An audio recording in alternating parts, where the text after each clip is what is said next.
اس نے کہا رسول اللہ صلی اللہ علیہ وسلم، وہی جس نے دین میں بگاڑ پیدا کر دیا وہ خود بھی بے دین ہو گیا، اسی کے پاس ذالک الرجل الصابی، سو انسان جس دین نش ڈولمت چھُ، یہ ہے جملے کا ترجمہ، جس انسان دین نش ڈولمت چھُ تمس نش، حضرت علی رضی اللہ عنہ فرمائے یمس متعلق چاہیے وہ تمسی نش، یعنی اس ونو یہ جملہ ہم یہ بات نہیں کہیں گے مگر اسی کے پاس چلو۔ ایک انسان سمجھتا ہے کہ نماز فرض ہے مگر پڑھنے کے لیے طبیعت آمادہ ہی نہیں ہے، اس کا مطلب ایمان کمزوری ہے۔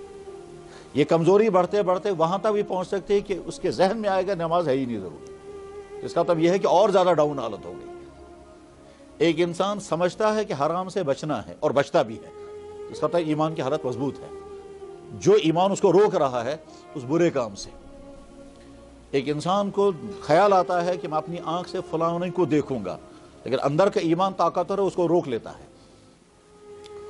اور بعض دفعہ ایمان اتنا پختہ ہوتا ہے کہ آدمی کہتا ہے میری نظر میں عورت اور پتھر دونوں ایک ہی جیسے ہیں، نیا نظر میں کہیں تو زین برابر، اس کا کہیں وچھن سے میں کہیں چھن گژھان نہ میں شوق کہیں وچھن، یہ حالت سچ میں اگر اجنبی زین آسہِ میری نظر میں کہیں تو زین برابر، اس کا مطلب یہ ہے کہ ایمان کی حالت بہت اچھی ہے۔ لیکن اگر ایمان کی حالت ڈاؤن ہو جائے گی تو یہ چاہے گا میں دیکھوں گا، یہ چاہے گا کہ میں غلط طریقے سے پیسے کماؤں گا، کیونکہ ایمان کی حالت ڈاؤن ہے۔ اور سارے صحابہ کا یا رسول اللہ نماز چھوٹ گئی، یا رسول اللہ نماز قضا ہو گئی، آفتاب چمک رہا تھا، حضور نے فرمایا لا ضیر، لا ضیر، کوئی حرج نہیں، کوئی گھبراہٹ نہیں، کوئی حرج نہیں۔ بس یہاں پر ایک نقطہ سمجھنا ہے کہ گلہ اس بات کا نہیں ہے کہ آدمی سویا رہ گیا اور نماز چھوٹ گئی، گلہ اس بات کا ہوتا ہے کہ آدمی جاگ جائے، بیدار ہو، پھر بھی نہ پڑھے۔ من يهده الله فلا مضل له ومن يضلله فلا هادي له ونشهد ان لا اله الا الله وحده لا شريك له ونشهد ان سيدنا ومولانا محمدا عبده ورسوله ارسله الى الناس كافة بالحق بشيرا ونذيرا وداعيا الى الله باذنه وسراجا منيرا صلی اللہ تعالی علیہ وعلا آلہ واصحابہ وازواجہ وذریاتہ وبارک وسلم تسلیما کثیرا کثیرا۔ اما بعد فقد قال الامام البخاری فی کتابہ الایمان اليقین کلہ، وقال معاذ بن جبل رضی اللہ تعالی عنہ اجلس بنا نؤمن الساعہ رضی اللہ تعالی عنہ۔ صدق اللہ مولانا العظیم وصدق رسولہ النبی الکریم ونحن علی ذلک لمن الشاہدین والشاکرین والحمد للہ رب العالمین۔ یا رب صل وسلم دائما ابدا علی حبیبک خیر الخلق کلہم، مولاي صل وسلم دائما ابدا علی حبیبک خیر الخلق کلہم۔ سلام علی خیر الانام وسیدی حبیب الہ العالمین محمدی، بشیر نذیر ہاشمی مکرمی، عطوف رؤوف من یسمى بأحمدی، فیا رب صل وسلم دائما ابدا علی حبیبک خیر الخلق کلہم۔ محترم بزرگوں اور دوستو، اس دنیا میں زندگی گزارنے کے لیے اللہ نے جو نظام مقرر کیا اس کا نام اسلام ہے۔ اس اسلام کی بنیاد جس چیز پر کھڑی ہوتی ہے اس کا نام ہے ایمان۔ ایمان دل کے اندر کی کیفیت کا نام ہے، اور اسلام اعضاء سے ظاہر ہونے والے اعمال کا نام ہے۔ اندر ایک کیفیت پیدا ہوئی، اس کیفیت پیدا ہونے کے بعد انسان وہی حرکات کرے گا جو اندر کی کیفیت کا تقاضا ہوگا۔ جیسے ایک انسان جب کسی کو اپنا باپ مانتا ہے اور اس کا باپ ہے تو اس کے بعد اس کی کیفیت یہ ہوگی کہ اس کی بات بھی مانے گا، اس کے حکم پورا کرے گا، اس کی خدمت کرے گا، اس کی ناراضگی سے ڈرے گا۔ یہ سارا اس لیے ہے کیونکہ اس کے اندر ایک کیفیت ہے باپ ماننے کی۔ انسان کے اندر ایک کیفیت پیدا ہوئی کہ میں مالدار ہوں، تب ہر چیز میں اس کا اظہار ہوگا، اس کے کپڑوں سے، اس کے چلنے پھرنے سے، اس کے حرکات سے، اس کی اداؤں سے، کیونکہ اندر مالداری کا تصور ہے۔ اندر کیفیت پیدا ہوئی میں بیمار ہوں، تو ہر چیز میں اس کا اظہار ہو جائے گا کہ وہ چلے گا تو چلنے میں بھی کمزوری ہوگی، بات کرنے میں بھی کمزوری آئے گی، ہر چیز۔ تو اندر کی کیفیت کا اظہار باہر ہوتا ہے۔ ایمان اندر کی کیفیت کا نام ہے، اور ظاہر ہونے والے اعمال جو ہے اسی کیفیت کے مطابق ہوں گے۔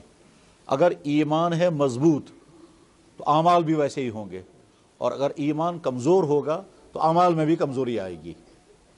اگر ایک انسان کرنے والے کام کرنے کو تیار نہیں اور بچنے والے کاموں سے بچنے کو تیار نہیں، اس کے معنی یہ ہے کہ اس کی ایمان کے اندر کمزوری ہے، اسی وجہ سے وہ کرنے والے کاموں کے لیے اپنے آپ کو تیار نہیں کر پاتا اور بچنے والے کاموں سے بچنے کو تیار نہیں ہوتا۔ تو اس کے لیے ضرورت ہے پہلے اس کے ایمان کا علاج ہو، اس کی ایمان کی کمزوری دور کی جائے۔ یہ جو کچھ عرض کیا جا رہا ہے یہ ایک اصول ہے، جیسا باہر کے اعمال ویسے ہی ہوں گے جیسے اندر کی کیفیت ہے۔ اندر کی کیفیت بہت اچھی ہے تو باہر کے اعمال بھی بہت اچھے ہوں گے، اور اندر کی کیفیت کمزور ہے تو باہر کی حرکات بھی ویسی ہوں گی۔ جب ایمان پختہ ہوگا تو اللہ کی محبت بھی ہوگی، اللہ کا ڈر بھی ہوگا، آخرت کی فکر بھی ہوگی، اور ان تمام چیزوں کا نتیجہ نکلے گا وہ اعمال بھی کرے گا اور وہ گناہوں سے بچے گا بھی۔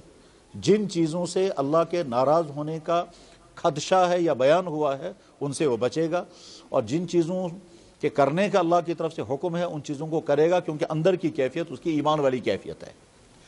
یہ ایمان والی کیفیت گھٹتی بھی ہے اور بڑھتی بھی ہے، یہ کبھی اوپر ہو جائے گی کبھی نیچے ہو جائے گی، بالکل اسی طرح سے جیسے آج کے زمانے میں پریشر کو چیک کرنے کے لیے جب پریشر کی مشین لگاتے ہیں تو سوئی کبھی اوپر ہو جاتی کبھی نیچے ہو جاتی ہے، تو کہتے ہیں صاحب آج پریشر جو ہے وہ ہائی ہو گیا ہے، کل کو پریشر جو ہے وہ ڈاؤن ہو گیا ہے۔ تو جیسے پریشر کی سوئی اوپر نیچے ہوتی ہے، ایسے ہی ایمان کی کیفیت کبھی اوپر ہوتی ہے کبھی نیچے ہوتی ہے۔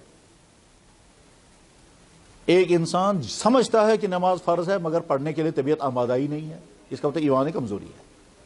یہ کمزوری بڑھتے بڑھتے وہاں تک بھی پہنچ سکتے ہیں کہ اس کے ذہن میں آئے گا نماز ہے ہی نہیں ضروری، اس کا مطلب یہ ہے کہ اور زیادہ ڈاؤن حالت ہو گئی۔ ایک انسان سمجھتا ہے کہ حرام سے بچنا ہے اور بچتا بھی ہے، اس کا مطلب ایمان کی حالت مضبوط ہے۔ جو ایمان اس کو روک رہا ہے اس برے کام سے۔ ایک انسان کو خیال آتا ہے کہ میں اپنی آنکھ سے فلاں کو دیکھوں گا، لیکن اندر کا ایمان طاقتور ہے اس کو روک لیتا ہے۔ اور بعض دفعہ ایمان اتنا پختہ ہوتا ہے کہ آدمی کہتا ہے میری نظر میں عورت اور پتھر دونوں ایک ہی جیسے ہیں، میں نظر میں کہیں تو زین برابر، اس کا کہیں وچھن سید میں کہیں چھن گژھان نہ میں شوق کہیں وچھنو، یہ حالت سچ میں اگر اجنبی زین آسی میں نظر میں کہیں تو زین برابر۔ اس کا مطلب یہ ہے کہ ایمان کی حالت بہت اچھی ہے، لیکن اگر ایمان کی حالت ڈاؤن ہو جائے گی تو یہ چاہے گا میں دیکھوں گا، یہ چاہے گا کہ میں غلط طریقے سے پیسے کماؤں گا، کیونکہ ایمان کی حالت ڈاؤن ہے۔ بلکہ یہ ڈاؤن ہوتے ہوتے وہاں تک پہنچ جاتی ہے کہ آدمی پھر گناہ کو گناہ سمجھنے کو تیار نہیں، اور ایک قدم اور آگے بڑھ کر پھر گناہوں کی تبلیغ کرنے لگتا ہے، اور جب آدمی کو اسے کہے گا یہ غلط ہے کہا آج نہیں چلے گا یہ۔ تو پہلے تو یہ گناہ سے بچنے والا تھا نہیں بلکہ دوسروں کو روکنے والا تھا، پھر گرتے گرتے وہاں پہنچتا ہے کہ گناہ کی تبلیغ کرنے والا بنتا ہے اور گناہ کو سپورٹ کرنے والا بنتا ہے اور اس کو جسٹیفائی کرنے کی کوشش کرتا ہے کہ نہیں صاحب یہ غلط ہے ہی نہیں، اس کے بغیر چلے گا ہی نہیں۔ یہ ایمان کے اوپر نیچے ہونے کے اثرات ہیں۔ یہی وجہ ہے کہ امام بخاری رحمہ اللہ تعالیٰ کی حدیث کی کتاب ہے جس کو کہتے ہیں الجامع الصحیح، امام بخاری کی کتاب جس کو عام زبان میں کہتے ہیں بخاری شریف، لیکن یہ بخاری شریف کتاب کا نام نہیں ہے، یہ تو زبان پر رائج ہو گیا، ورنہ اصل میں ان کا نام بہت لمبا نام انہوں نے اپنی کتاب کا رکھا ہے، الجامع المختصر المسند الصحیح المستند من امور رسول اللہ صلی اللہ علیہ وسلم و سننہ و صفاتہ و ایامہ، اتنا لمبا نام ہے، الجامع المختصر المسند من امور رسول اللہ صلی اللہ علیہ وسلم و ایامہ و صفاتہ، اتنا لمبا نام ہے اس کتاب کا، اور مختصراً کہتے ہیں جامع بخاری یا جامع صحیح۔ انہوں نے جہاں ایمان کا چپٹر بیان کیا تو شروع میں ہی انہوں نے ایمان کے بارے میں کچھ باتیں نقل فرمائی ہیں صحابہ کی، کچھ باتیں نقل کی ہیں تابعین کی۔ ان باتوں میں سے ایک بات یہ نقل فرمائی کہ حضرت معاذ بن جبل رضی اللہ تعالیٰ عنہ صحابی ہیں، معاذ بن جبل رضی اللہ تعالیٰ عنہ صحابی ہیں۔ اس صحابی کی کئی خصوصیات تھیں، ویسے تو ہر صحابی کے اندر طرح طرح کی خصوصیات ہیں، اور یہ جناب رسول اکرم صلی اللہ علیہ وسلم کا کمال ہے کہ آپ کی صحبت میں جو لوگ رہے وہ اس کائنات کی سب سے بہترین مخلوق بن گئے، حالانکہ اپنے زمانے میں وہ اس کائنات کی سب سے بدتر مخلوق تھی۔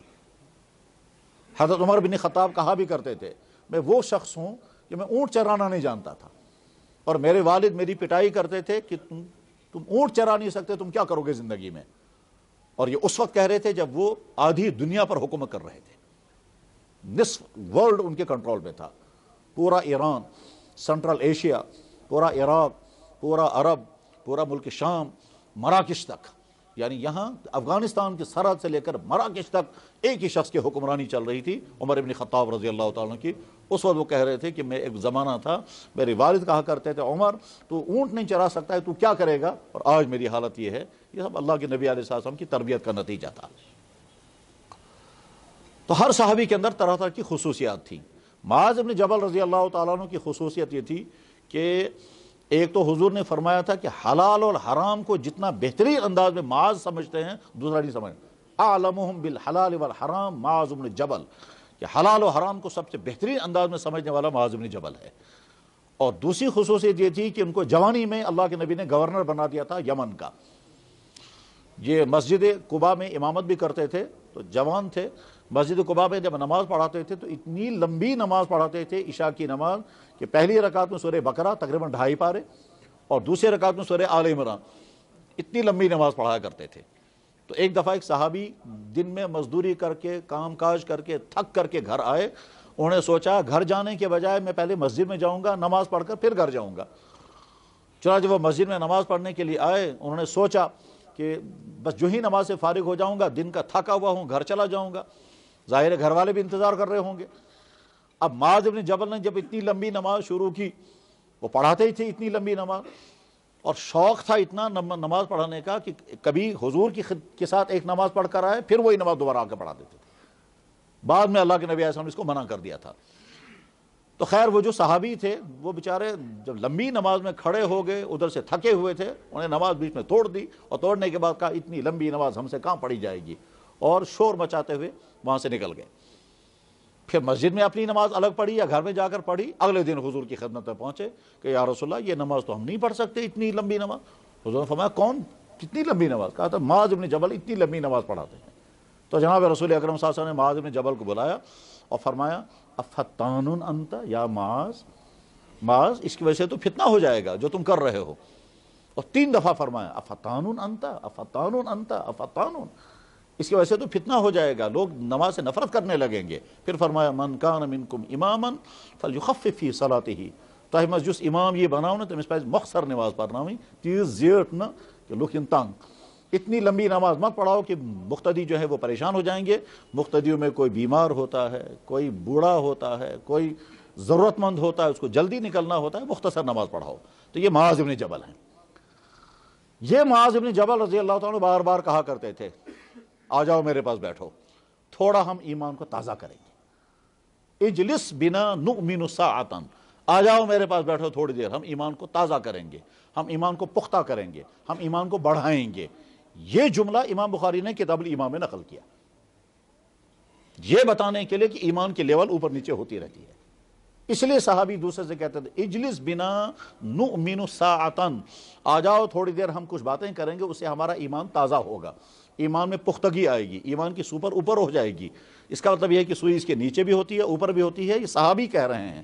اور صحابی کا یہ جملہ امام بخاری نے اپنی کتاب میں نقل کیا، بخاری شریف کے کتاب الایمان میں، اور کوئی حدیث اس سے پہلے نقل نہیں کی، اس کے بعد حدیثیں نقل کی ہیں۔ جملہ لگایا کیا؟ ایمان کا بیان، اور اس ایمان کے بیان میں چند آیتیں نقل کی، چند آیتیں نقل کرنے کے بعد حدیث کوئی نہیں نقل کی، مختلف صحابہ کے قول نقل کیے، اس میں سے ایک قول یہ ہے اجلس بنا نؤمن ساعتا، آؤ میرے پاس بیٹھو، ہم تھوڑی دیر اپنی ایمان کو تازہ کریں گے، اپنی ایمان کو پختہ بنائیں گے، اپنی ایمان کے اندر طاقت پیدا کریں گے۔ اب کیا کرتے تھے وہ جس کے نتیجے میں ایمان پہ پختگی آتی تھی؟ وہ کیا چیزیں ہوتی تھی ان کے ہاں؟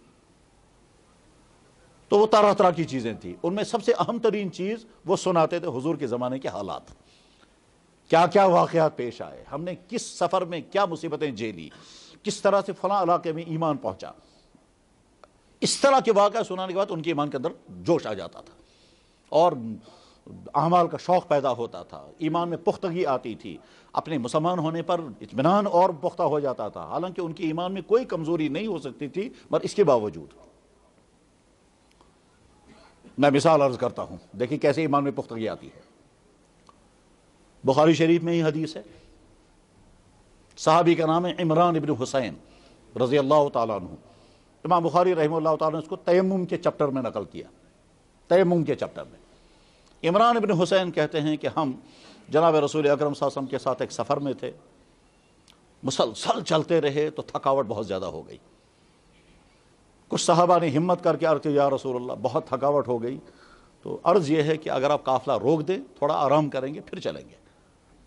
جناب رسول اکرم صلی اللہ علیہ وسلم شفقت کرنے والے، فرمایا بہت اچھا، جب تھکاوٹ ہو گئی ہے تو آرام کرتے ہیں، قافلہ روک دیا جائے۔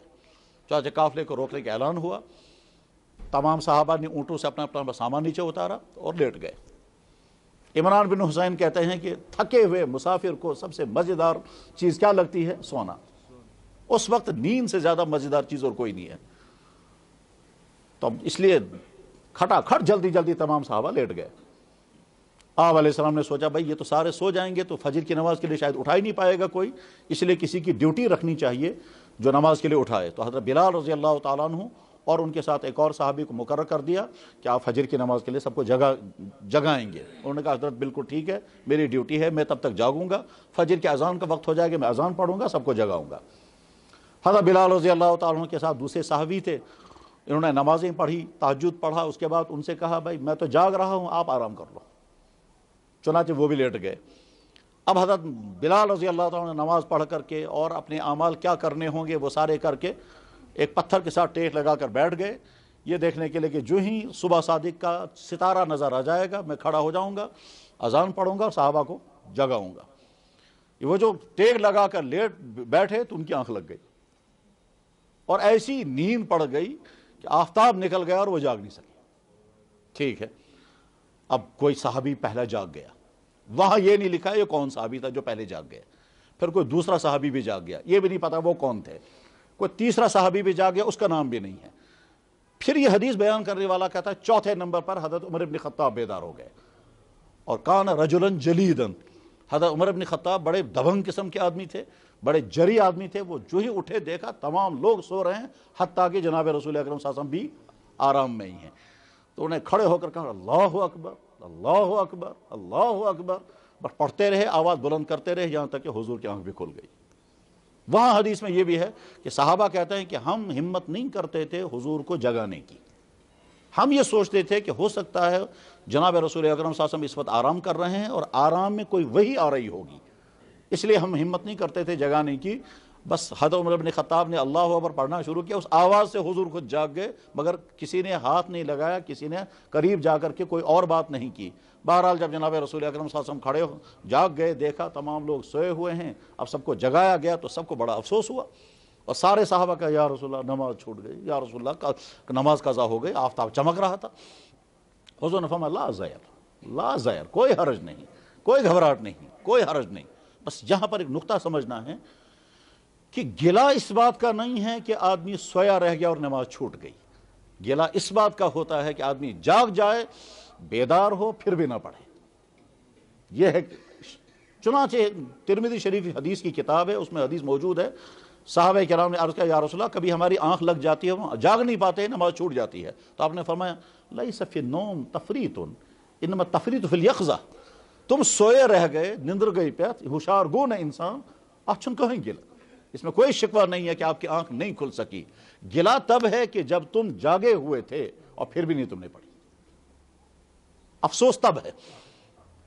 خیر، اب جناب رسول اکرم صلی اللہ علیہ وسلم فرمایا لا ضیر، کوئی گھبرانے کی بات نہیں، کوئی حرج نہیں ہے، البتہ چلو یہاں سے۔ چلے وہاں سے آگے کہیں پہنچے، پھر قافلہ روک دیا گیا، قافلہ روکنے کے بعد آپ نے فرمایا بس اب یہاں نماز پڑھی جائے گی۔ جب نماز سے فارغ ہو گئے، فجر کی نماز فارغ ہو گئے، تو ایک آدمی کو دیکھا دور کھڑا ہے، آپ نے ان کے بلا کے فرمایا تم نے نماز نہیں پڑھی؟ انہوں نے کہا جی نہیں پڑھی۔ کیوں؟ کہنے لگا حضرت مجھے غسل لازم ہو گیا ہے اور پانی ہے نہیں، تو اس لیے میں غسل نہیں کر سکا، تو اس لیے میں نماز میں بھی شامل نہیں ہو سکا۔ آپ نے فرمایا تیمم کیوں نہیں کیا؟ تیمم تو اللہ نے رکھا، بس یہ ہے وہ تیمم کا وقت، اس لیے تیمم کے چیپٹر میں حدیث کو لائے، باقی سارا واقعہ دوسری چیزوں کے متعلق ہے۔ تیمم کی بات حضور نے فرمائی، سکیز قرون تیمم تیمم خدائن تھومچ، اس صحابی کو معلوم نہیں تھا کہ تیمم بھی کر سکتے ہیں جب وضو نہ، پانی نہ ہو، وضو کا پانی نہ ہو، غسل کا پانی نہ ہو، تو اسلام نے تیمم کی اجازت دی، ابھی ان کے علم میں نہیں آیا تھا، اس لیے اس بیچارے نے تیمم ابھی نہیں کیا تھا، نماز بھی نہیں پڑھی تھی۔ خیر، اب حضرات صحابہ کرام رضی اللہ تعالیٰ عنہ کو اندازہ ہوا کہ حضور فرمائیں گے چلو یہاں سے آگے، تو کوئی صحابہ نے عرض کیا یا صاحب پانی کی بہت زیادہ قلت ہے، پیاس لگی ہے، پانی ہے نہیں، تو اس لیے آگے چلنے سے پہلے پانی کا انتظام کچھ ہونا چاہیے۔ جناب رسول اکرم صلی اللہ علیہ وسلم نے فرمایا ٹھیک ہے، پانی کا انتظام کریں گے۔ حضرت علی رضی اللہ تعالیٰ عنہ کو بلایا اور ان کے ساتھ کسی اور صحابی کو بلایا، اس دوسرے صحابی کا نام وہاں حدیث پہ نہیں ہے، ورجل آخر بیاخت کستان نفر، بلا کر کے لایا اور فرمایا سینڈو سے آب یا سیل سی علاقہ سے جاؤ جو پانی ڈھونڈو اس علاقے میں۔ وہ اونٹنی پر سوار ہوئے اور نکلے ڈھونڈنے کے لیے، کبھی ایک پہاڑ پر، کبھی دوسرے پہاڑ پر، کبھی ایک نالے کی طرف، کبھی دوسرے نالے کی طرف، کبھی ریگستانوں میں، جہاں جہاں تک ان کا اندازہ تھا وہاں تک جاتے رہے، پانی کہیں نہیں۔ اب انہیں سوچا واپس چلیں یا اور آگے جائیں، یا ابھی سوچ ہی رہے تھے تو ادھر سے ایک اونٹنی پر ایک عورت آتی ہوئے نظر آئی۔ انہوں نے انتظار کیا، جب وہ قریب آئی، اونٹنی پر سوار عورت ہے، اس کے اونٹنی کے اوپر 2 چھاگلیں بھری ہوئی ہیں، جانوروں کی کھال کا تھیلا بنایا جاتا تھا، اس تھیلے کو کہا جاتا تھا چھاگل، اس پہ پانی بھرا جاتا تھا، اور وہ آج بھی سلسلہ چلتا ہے، یہاں بھی گاؤں کے اندر جانوروں کی کھال کا تھیلا بناتے ہیں، اس میں آٹا، چاول اور اس طرح کی دوسری چیزیں آج بھی ہوتی ہیں بکر والوں میں، یا جو پہاڑی لوگ ہیں ان کے اندر آج بھی وہ سلسلہ ہے، ہم نے بھی دیکھی وہ، اور وہ پانی کی چھاگل جو ہوتی ہے وہ بھی ہم نے دیکھی ہے۔ تو پانی کی 2 چھاگلیں وہ پانی بھر کر کے لا رہی ہے عورت، تو حضرت علی رضی اللہ عنہ ان سے پوچھا کہ یہ پانی کہاں سے لایا؟ اس عورت نے کہا کہ تم یہاں سے چلتے رہو، کل اس وقت جہاں پہنچو گے وہاں پانی ملے گا۔ وہ تو 24 گھنٹن پاکون پتہ سے وہ چوتے آبس میں، انہوں نے کہا یہ تو بہت دور ہے پانی، اس کا مطلب وہاں تو ہم جا نہیں سکتے۔ اور ادھر سے جناب رسول اکرم صلی اللہ علیہ وسلم پورا قافلہ رکا ہوا ہے، سوچا دبنا تیل پخ ایسے، یہ کہا حضرت علی رضی اللہ عنہ تل تم ہمارے ساتھ چلو۔ اس نے کہا میں کہاں چلوں گی؟ اس نے کہا جناب رسول اکرم صلی اللہ علیہ وسلم کے پاس۔ اس نے کہا رسول اللہ صلی اللہ علیہ وسلم، وہی جس نے دین میں بگاڑ پیدا کر دیا، وہ خود بھی بے دین ہو گیا، اسی کے پاس۔ ذالک الرجل الصابی، سو انسان جس دین نش ڈولمت چھُ، یہ ہے جملے کا ترجمہ، جس انسان دین نش ڈولمت چھُ تمس نش۔ حضرت علی رضی اللہ عنہ فرمایا یمس متعلق چاہیے وہ تمسی نش، یعنی اس ونو یہ جملہ، ہم یہ بات نہیں کہیں گے مگر اسی کے پاس چلو۔ اس نے کہا کیوں؟ اس نے کہا چلنا پڑے گا۔ بہرحال حضرت علی رضی اللہ تعالیٰ عنہ نے اس کی اجازت کے بغیر اس کی لگام پکڑی اور کھینچنا شروع کر دیا، اور اونٹ کی خاصیت یہ ہے کہ جدھر کو لگام کھینچے گا ادھر چلتا ہے، وہ چل پڑی۔ وہ حیران ہے یہ کون لوگ ہیں اور اس طرح مجھے لے جا رہے ہیں۔ بہرحال تو پہنچے جناب رسول اکرم صلی اللہ علیہ وسلم۔ اب جب اللہ کے نبی علیہ السلام کی خدمت میں پہنچے، عرض کیا رسول اللہ پانی کہیں نہیں ملا۔ اس عورت سے ہم نے پوچھا، اس نے کہا کہ تم چلتے رہو، کل اس ٹائم پر جہاں تم پہنچو گے وہاں پانی ملے گا۔ تو ہم نے کہا تلپخوی ایسے، تو ہم اسی کو لے کر کے آئے۔ اللہ کے نبی علیہ السلام نے فرمایا ٹھیک ہے اتارو اس کا پانی۔ وہ عورت حیران ہوگی، اور بہرحال آپ نے فرمایا جس کو پانی پینا ہے وہ پیو، جس کو وضو کے لیے پانی لینا ہے وہ پانی وضو کے لیے لے لو، اور وہ جو نہانے والا تھا وہ کہاں ہے؟ بلاؤ اسے بھی۔ چنانچہ نہانے والے کو بلایا گیا، کہا نسست آب کار سسرا، جس کو وہ غسل کرنا تھا۔ چنانچہ وہ بھی آیا، اس نے بھی پانی لیا غسل کرنے کے لیے۔ وہ عورت دیکھتی رہی یہ کیا ہو گیا میرے ساتھ، بظاہر بہت تعجب کی بات ہے یہ۔ بہرحال اللہ کے نبی علیہ السلام نے صحابہ کے درمیان پانی تقسیم کیا، پانی کی وہ مشق کھول دی گئی، جس نے پینا چاہا اس نے اسی سے پانی پیا، اس میں یہ سب ہوتا رہا۔ اور اس کے بعد پھر جب تمام لوگ اپنا پانی لے کے فارغ ہو گئے، تو اس کے بعد جناب رسول اکرم صلی اللہ علیہ وسلم نے فرمایا کہ دیکھو اس عورت کے پانی سے ہم نے فائدہ اٹھایا ہے، یہاں سے بھی اس کو کچھ دینا چاہیے، کریو سے جمع دیو سے ساری پنی طرف کہاں سے۔ اب کوئی کھجوریں لے کر آیا، کوئی ستو لے کر آیا، کوئی آٹا لے کر آیا، کس نے کپڑے دیے، اور جناب رسول اکرم صلی اللہ علیہ وسلم نے خود تھیلا تیار کیا، اور تھیلا تیار کرنے کے بعد پھر وہ چھاگلیں اپنے ہاتھ سے اس کے اونٹنی پر رکھ دی، درمیان وہ تھیلا رکھا اور اسے کہا سوار ہو جاؤ، اور ساتھ میں فرمایا ہم نے تمہارے پانی میں کوئی کمی نہیں کی، البتہ اللہ نے تمہارے پانی کے ذریعے سے ہم کو سیراب کر دیا، تیرا پانی موجود ہے۔ وہ کہتی ان کیا ہونا میں ساروی اس کو خالی کرتا ان کیا ہونا۔ بہرحال وہ چڑھی اس پر، اس چڑھ کر کے دیکھتی ہے اندر سے ہو رہا ہے چھک چھک، تو نے آب ہے موجود، یہ کیا مسئلہ ہے، پانی تو موجود ہے۔ پھر کہا یہ شک مگو میں کیے، بہرحال وہ چلتی رہی، چھک چھک ہو رہا ہے اندر، تو گویا لگتا ہے پانی ہے، مگر اتنے لوگوں نے پانی اس میں سے نکالا، یہ ختم کیوں نہیں ہوا؟ اور ختم ہی ہو جانا چاہیے تھا، بلکہ جتنے لوگوں نے نکالا اتنا تو پانی تھا بھی نہیں، جتنی ضرورت پوری ہوئی ہے اس سے بہت کم پانی تھا، تو اتنے لوگوں کی ضرورت پوری ہو گئی اور اس میں یہ خالی ہونی چاہیے تھی، مگر یہ بھرا ہوا ہے۔ بہرحال حیران ہو، وہ سوچتی رہی یہ کیا تھا، پہنچ گئی وہ اپنے جہاں اس کو جانا تھا۔ جب وہاں پہنچی تو گھر والوں نے کہا گونوانت تو ایسا کہتے ہیں، تو تھی کہاں آج تک، ان کو شک ہو گیا ہوگا کچھ۔ اس نے کہا گھبراؤ مت، جلدی اعتراض مت کرو، میں نے ایک عجیب واقعہ دیکھا۔ پھر کہتی ہے اس دنیا کا سب سے بڑا جادوگر یا اس دنیا کا سب سے بڑا نبی آج میں نے دیکھ لیا، دو مذاق۔ اس نے اشارہ بھی کر کے کہا آسمان سے لے کر اس زمین تک اتنا بڑا جادوگر کوئی نہیں، یا اتنا بڑا نبی کوئی نہیں، یا چو نبی نہ چو جادوگر، دو مشاق ضرور۔ بہرحال اس کے بعد پھر اگلے دن یا اس سے اگلے دن اس عورت نے اپنے قبیلے کے لوگوں کو بلایا۔ وہ اس عورت جو ہے اس قبیلے کے لوگوں کی کچھ سربراہ قسم کی عورت تھی، قبیلے کے لوگوں کو بلایا اور کہا تو چھو نا عقل، تم کو سمجھ میں نہیں آتا ہے کہ نبی علاقے میں موجود ہے اور تم پھر بھی نہیں جا رہے ہو اور ایمان قبول نہیں کرتے ہو۔ اس کے بعد پھر اپنے خاندان کے تمام لوگوں کو جمع کیا اور جمع لے کر کے حضور کی خدمت میں، اور تمام لوگ مسلمان ہو گئے۔ اس کے بعد حضور یہاں سے آگے نکلے۔ اب پتہ چلا کہ وہ جو جناب رسول اکرم صلی اللہ علیہ وسلم کا معجزہ ظاہر ہوا تھا وہ دراصل تھا ان کے ایمان قبول کرنے کا وہ ایک اللہ نے نظام بنایا تھا۔ اور بعد میں وہ عورت کہ اس عورت نے اس پانی کو کہا یہ تو عجیب و غریب پانی ہے میرے لیے، تو وہ بالکل قطرے قطرے لوگوں میں تقسیم کیا کرتی تھی اور لوگوں کو نہیں دیتی تھی اس پانی میں جلدی، جب کوئی بہت ہی زیادہ تو اس میں چند قطرے دیتی تھی، کہا یہ آپ عجیب۔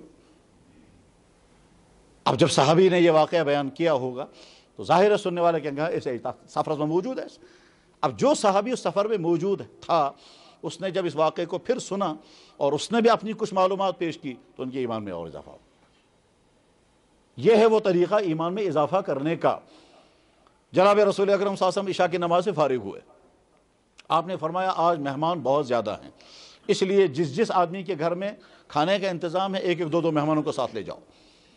چنانچہ کوئی صحابی ایک کو لے کر کے گیا، کوئی صحابی دو کو لے کر کے گئے۔ ابو بکر صدیق رضی اللہ عنہ نے فرمایا کہ میں 3 آدمیوں کو لے جاؤں گا، کیونکہ میرے گھر میں تقریباً 5 آدمیوں کے کھانے کا انتظام ہے، تو 3 آدمیوں کو لے کر کے گئے۔ اور گھر جو ہی پہنچے تو ان کو خیال آیا کہ جناب رسول اکرم صلی اللہ علیہ وسلم کے ساتھ ایک اہم ترین مشورہ کرنا تھا، تو اس لیے مجھے ابھی واپس جانا چاہیے۔ مہمانوں کو گھر پہنچایا اور خود آ گئے حضور کی خدمت میں۔ عشاء کی نماز آدھی رات کے قریب، مہمان گھر میں اور خود یہاں پہنچ گئے۔ گھر والوں نے مہمانوں سے کہا آپ لوگ کھانا کھا لیں۔ مہمانوں نے کہا تب تک نہیں کھائیں گے جب تک خود صاحب مکان نہیں آئیں گے، یعنی حضرت ابو بکر صدیق تم پان واتن، اس کے مورت ہوتا۔ گھر والے کہتے ہیں ہو سکتا ہے ان کو دیر لگ جائے گی، آپ لوگ کھا لیں۔ مہمانوں نے کہا نہیں ہم نہیں کھائیں گے، ان کو آنے دیں پہلے۔ حضرت ابو بکر صدیق رضی اللہ عنہ کو بہت وقت لگ گیا وہاں اس مشورے میں، یہ نہیں معلوم وہ کیا مشورہ تھا۔ بہرحال مشورے سے فارغ ہو کر تقریباً آدھی رات کے قریب جب ابو بکر صدیق اپنے گھر پہنچے تو دیکھا وہاں صورتحال یہ ہے کہ مہمان بیٹھے انتظار میں ہیں اور انہوں نے کھانا نہیں کھلایا۔ تو حضرت ابو بکر صدیق نے فرمایا ان کو کھانا کیوں نہیں کھلایا؟ گھر والوں نے کہا ہم نے پیش کر دیا تھا، انہوں نے مانا نہیں۔ انہوں نے یہ کہا کہ جب ابو بکر صدیق آئیں گے تب ہم کھانا کھائیں گے۔ حضرت نے فرمایا تو پیسے ہے نا ونون یمن میں لگی ٹائم، مجھے دیر ہو جائے گی، کھلانا تھا ان کو کھانا۔ گھر والوں نے کہا جی ہم نے کہا تھا ان کو لیکن انہوں نے مانا ہی نہیں۔ حضرت ابو بکر صدیق کو بہت ناراضگی ہو گئی اور غصے کے ساتھ کہا کیوں نہیں کھانا کھلایا تم نے؟ بیوی نے کہا اب غصہ کرنے سے کیا ہوگا، اب دیری ہو گئی تو بیٹھو آپ بھی اور یہ بھی۔ انہوں نے کہا واللہ میں نہیں کھاؤں گا، واللہ میں نہیں کھاؤں گا۔ اہلیہ سمجھ گئی کہ صاحب انہوں نے تو قسم کھا لی، یہ تو ہمارا جیسا ماحول نہیں ہے۔ ہمارا ماحول یہاں یہ ہے کہ ہمارا ایک بھائی دوسرے بھائی سے کہتا ہے چائے داما چمو، کچھ بنا ہے واللہ نہ بچمنا ہے نانا واللہ میان خط جناب ہے نہ میں چین فرصت ہے نانا میان خط میان مخلوق ہے واللہ میں چین فرصت دون ہے بمان ہے نا پچھی ون تو چون قسم کھائی، اس کے بعد پھر آ کے پی لیتے ہیں۔ اور یہ نہیں سوچتے تو قسم ٹوٹ گئی. ایسے وقت میں تو اصرار بھی نہیں کرنا چاہیے. اس میں تو دو طرح کی غلطیاں ہو جاتی ہیں.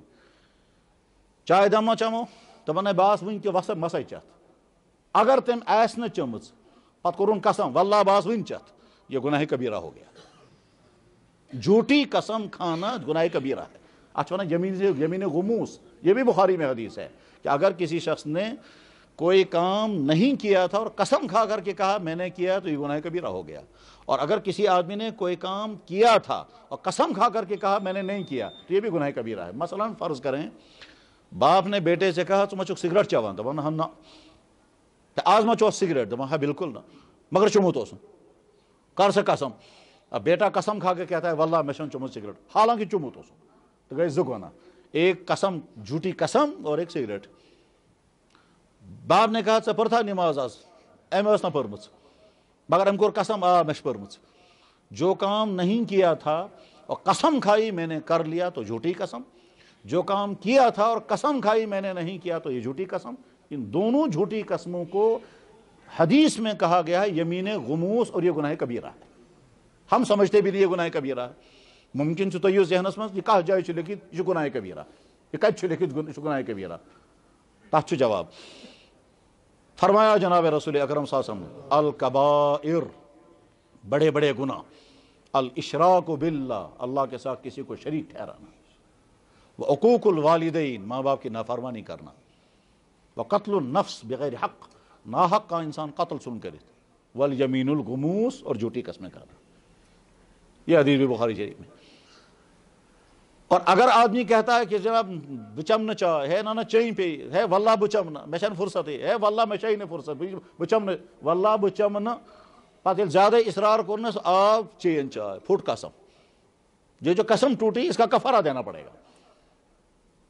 تو یا تو پچھلی والی کی قسم, خیر ابو بکر صدیق رضی اللہ عنہ نے فرمایا واللہ بکھم نہ, آپ پتہ مہمان دی اسے, بیوی نے کھانا نکال کر کے دیا, حضرت ابو بکر صدیق کھانا لے کر مہمانوں کے سامنے پہنچے. مہمان بھی سمجھ گئے کہ یہ تو خود کھائیں ہی نہیں ہم, کیونکہ ہم کو قسم یہ کھائیں گے نہیں, چلو ہم کھاتے ہیں.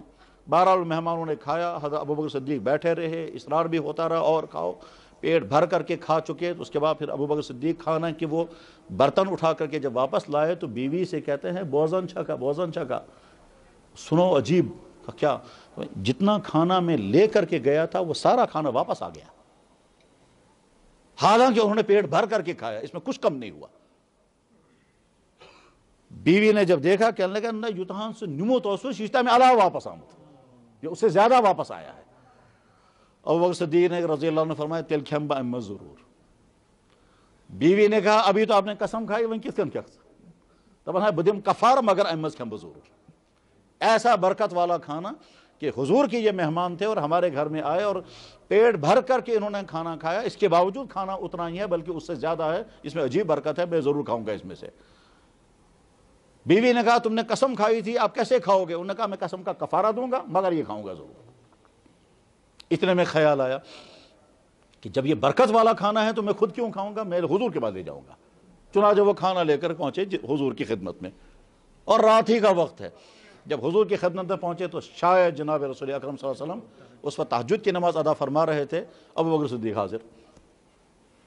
حضرت جب نماز سے فارغ ہو گئے تو دیکھا ابو بکر کیا بات ہے تم کیوں پھر آ گئے, کہنے لگا حضرت ہمارے گھر میں واقعہ اس طرح ہوا اور وہ کھانا لے کر میں آ گیا کہ آپ بھی اس میں سے تھوڑا سا تناول فرمائیں, آپ کے ساتھ میں بھی. آپ نے فرمایا رکھو کھانا.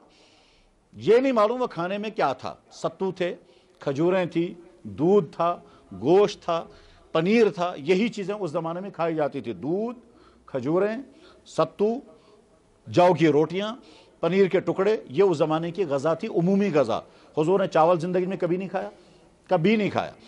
لیکن اس کا مطلب یہ نہیں کہ چاول کھانا کوئی گناہ ہے. چاول حضور نے بالکل نہیں کھایا ہے, مگر چاول کے لیے جو لفظ عربی میں بولا جاتا ہے وہ لفظ آپ نے بولا ہے. جیسے حضور نے زندگی میں انڈا کبھی نہیں کھایا, حضور نے زندگی میں انڈا کبھی نہیں کھایا, مگر انڈا کھانا جائز ہے.